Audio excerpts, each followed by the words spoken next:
Maglagay ng oil sa pan. Igisa ang bawang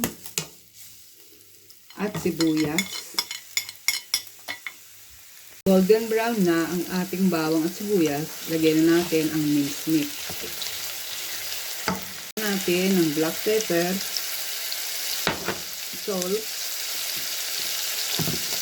at saka other seasoning. Ayan. Ngayong golden brown na ang ating karne, lagyan naman natin ng tomatoes, fresh na fresh siya. Haluin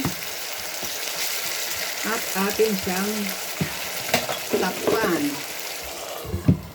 Habang niluluto natin ang ating minced meat, atin munang lagyan ng butter ang ating pan. Yan ang harina para hindi siya dumikit. Arrange na natin ang ating mga fried na potatoes first. Isunod naman natin ang mga pinirito nating eggplant kanina. Yan. Ready na siya. Lalagyan natin siya ng yung minced meat.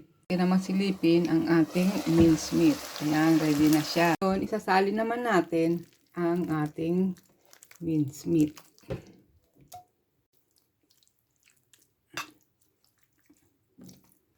I-flat mo siya para pantay-pantay. Naman, gagawin naman natin ang ating bechamel. Lagyan ng butter dyan. Tunawin natin. Na rin ang 6 tablespoon ng all-purpose flour. Pwede natin ilagay dahan-dahan ang all-purpose flour habang ito ating hinahalo. Ito ang lahat. Natapos na siya. Lalagyan natin siya ng 2 cups ng milk. Haluin natin siya gamit ang whisker. Kailangan nasa low heat siya para hindi masunog. Ilagyan naman natin ang pangalawang cup.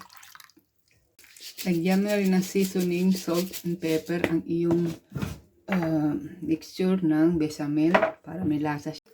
Keep stirring lang para hindi siya magbuo-buo. Kapag nagbabubbles na siya, ready na siya. Give it one more stir and voila. Pour the mixture sa ating naka-ready na minced meat at saka potatoes and fried eggplant. Ilagay sa oven. Ayan. For 5 minutes, buksan natin uli. Lalagyan natin siya ng parmesan. Parmesan shredded sa ibabaw. Ipasok natin siya uli.